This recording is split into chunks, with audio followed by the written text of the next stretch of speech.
Indie Zombie Games.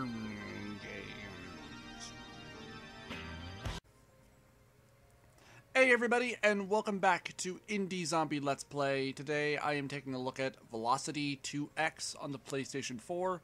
This game went for about, I think $15, maybe $20 on here. It's also on Steam.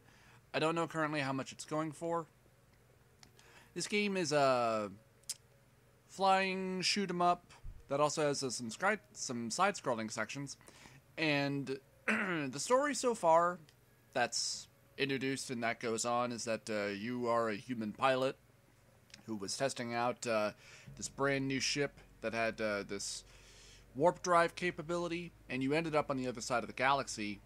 And as the game starts, your character is comatose, and for the first couple of levels it's a tutorial that's just telling you how to fly your ship and taking you a little bit through the story and just kind of easing you into it.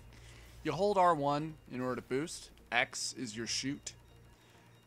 And mostly you just fly around and you collect these little things that are called survivors.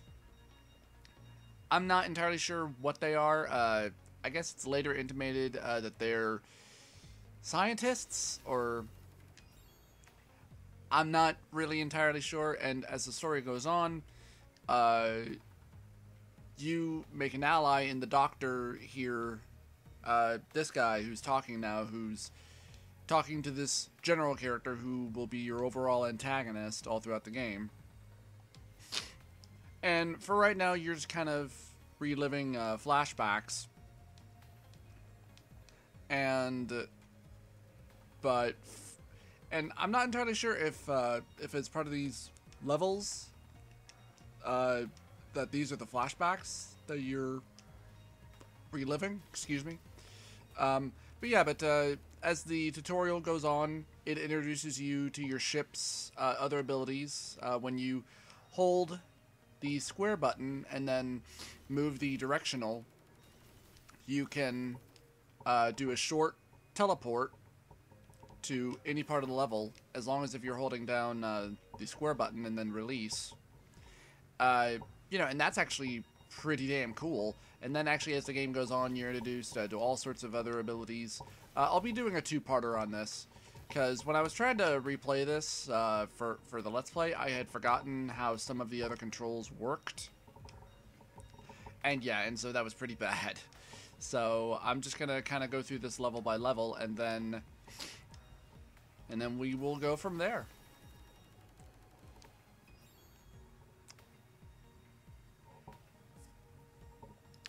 And this is obviously also a great speedrun game, because you can revisit levels and actually do better on your score if you actually want to do those sort of things. Mostly just to show off how good you are. And I have to admit, I have actually gone back and replayed a lot of these levels after getting familiar with them and what you have to do. And I mean, the controls are simple enough to be able to do. It's when you get into the bigger levels that's when it really becomes a challenge, when you have laser turrets and other ships that are shooting at you, and then when you have the bigger levels that you have to teleport back to and go through again and again in order to destroy other switches that will disable shields so that you can traverse on through the later parts of the level. And as the game goes on, it does get much bigger, and you are presented with much more abilities.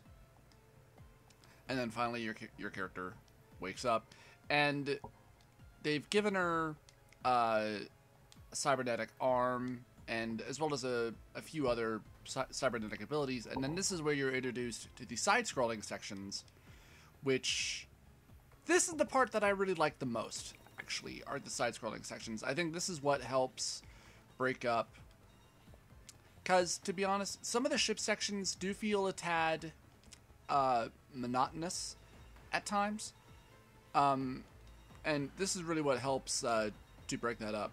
You have the same abilities that you do while you were flying your ship, just slightly different. When you use the other analog, you can shoot in all directions.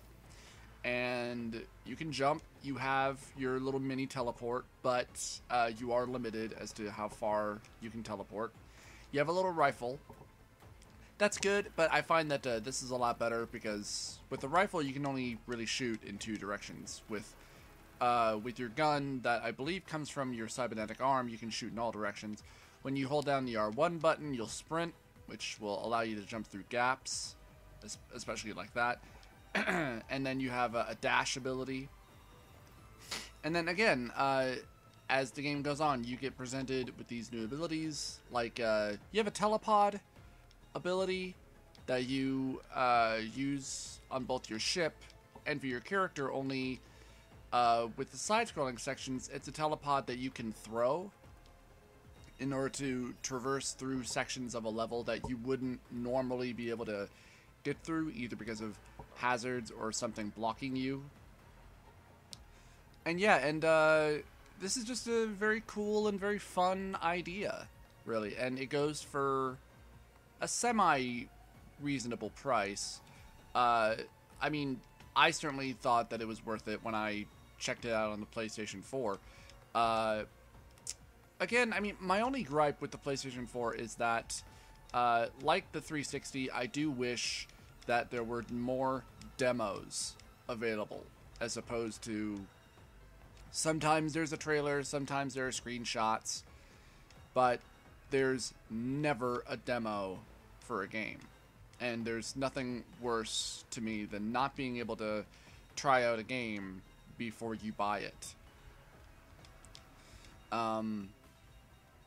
You know, and some people say, well, I mean, you can still rent. Like, these are digital copy games only. Digital copy games you can't rent. So for anybody who's making that argument, that is utterly retarded.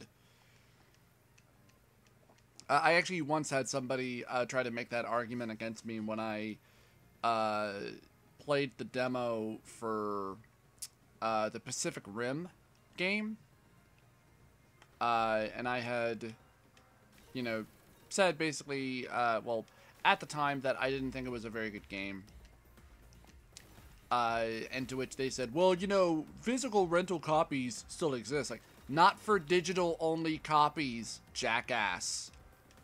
Digital-only copy games rarely ever get a physical release. And if they do, it's maybe a year or so after that game has already been out. Maybe. Depending on how popular the game is. Now, the only other digital copy game that I know has... or had gotten a release that was really popular was the Plants vs. Zombie game. Other than that, I can't recall anything else that started off as a digital copy that then got a physical release.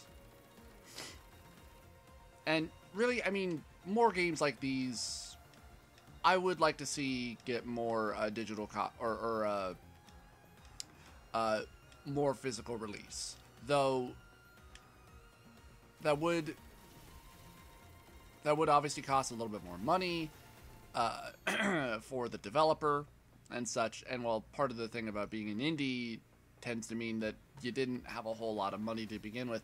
But I mean, despite that, you know, this does look like a very good game. You know, the art looks very good, though it's all you know, very comic book style. You know, there's not a lot of animation. There's no spoken dialogue or anything like that. It's all just delivered through text. And I mean, the game itself looks very good. It does. It looks really cool. I mean, I like the art style. All right, and so now we're getting into the blended side-scrolling and flying sections. And as the game goes on, you get sections where you're flying around, and then you have to dock your ship and activate the side-scrolling sections, usually to help to deactivate those giant force shields, these, because you have to destroy these cores in order to deactivate those shields. And sometimes you have to destroy multiples, or sometimes you just have to go inside in order to destroy it, and the only way to do that is via the side-scrolling sections, which I think is actually really cool. So, Yeah, I was actually showing... Oh, damn. I was actually showing this game off to my buddy Brandon. I don't believe he has a PlayStation 4 yet. I know he has a PlayStation 3. Of course, he also does have a pretty good gaming PC, so he could probably check this out on Steam if he really wanted to. And I would say, hey, if you don't have a PlayStation 4, but you have a PC, and I'm pretty damn sure that this game is on Steam, I would certainly say if you have any interest in this, but you don't have a PlayStation 4, check it out on Steam. Because I'm always up for supporting really good indie games. Hell, I'll support any game if I like it. If I think it's very enjoyable and cool. I do tend to prefer the indie games because those are the only games that are actually bothering to try to do anything different or anything unique or anything like that. Alright, so we're traversing along here, destroying these cores. Basically, still kind of getting you familiar while at the same time introducing a few other different game mechanics and such. And yes, I know, dude. Thank you. And I think we're going to get to a boss fight here pretty soon, and then I'll cut it off. Again, I do plan on... Alright, so here is where the other side-scrolling sections come in.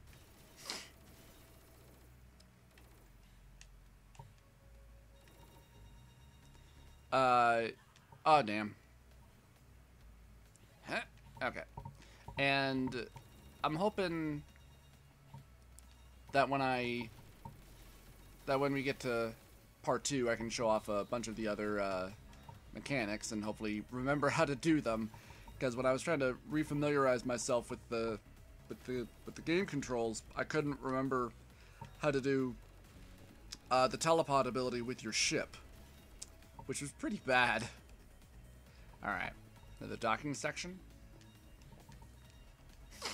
I will say though, I think the only thing about this game is that even when you move on to a new, be it a new planet sometimes or anything like that, it always feels like that you're in the same place a lot of the time.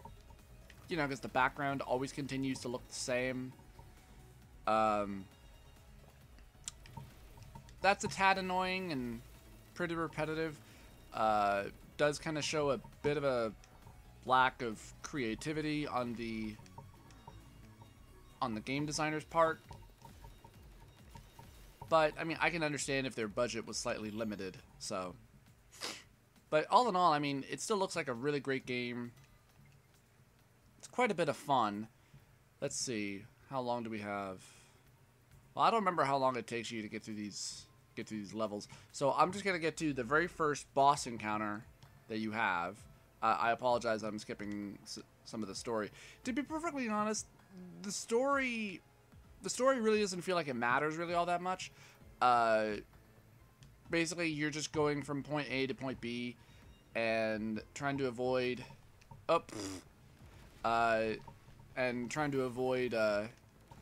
your enemies and getting into combat every once in a while. Mostly, I mean, it's just a speed run, so I wouldn't think that a story would really matter in a speed run. But I mean, a story can be good if it's at least interesting, and the story here is, well, it's okay. It's not anything overly original or anything like that. So, oh, and the game also introduces that your ship has bombs that you can fire in all 4 different directions, because with your laser blaster you can only fire straight ahead of you. Your ship will also get a weapon upgrade, which will allow you to have a sort of spread shot, but for the rest of the time you can't fire in all directions, so hence the reason for the bombs. And this General Glaive character, he's your main protagonist, I mean antagonist, like all throughout the main game, in that you just end up having to fight him again and again and again and again and again. I think so far I've only really fought him maybe 3 times all throughout the game so far. I haven't beaten the game yet. There's about, I think, 50 different levels that you can go through.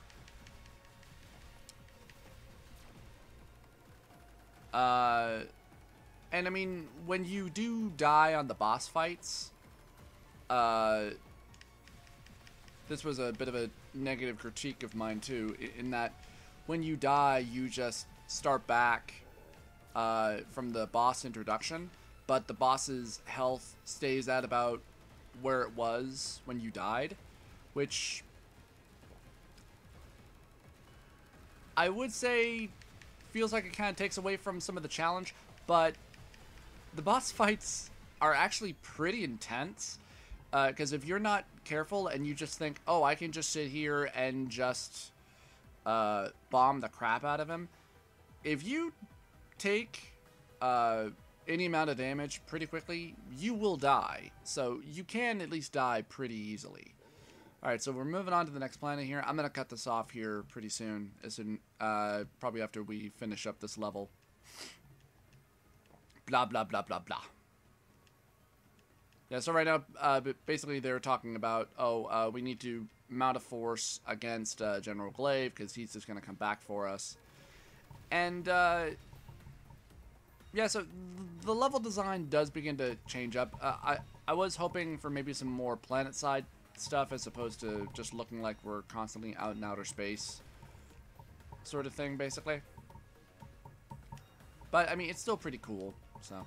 Oh, and you want to be careful when you're boosting all over the place, because if you're not paying attention, basically when the bottom of the screen catches up to you, you'll die. Because I've made that mistake a number of times, actually. He always feels the need to remind you, god damn it, about the switches. And oh yeah, and it's also because from time to time you'll get switches that you have to hit specifically in a specific spot. So, and that will happen quite a bit in order to break up, again, a lot of the monotony and make it a little bit more challenging for you. Meh. Oh. And we gotta go in here to destroy a switch that is not out there. And later on in the game, for the side-scrolling sections, you are introduced to these other enemies who you can't hit from the front. You have to hit them from behind, but you have to make them like charge into you, before you can try and hit them. Uh-oh. Yeah, I'm actually worried about gathering up all the points I need.